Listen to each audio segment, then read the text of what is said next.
Alright guys, a quick one.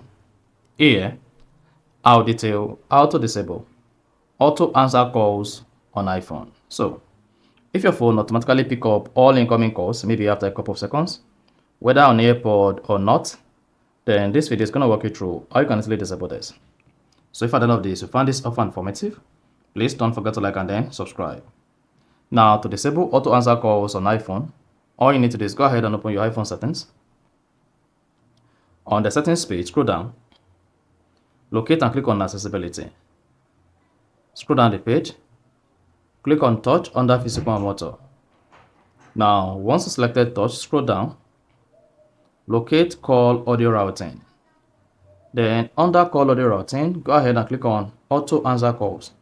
If auto answer calls is enabled, just go ahead and disable this.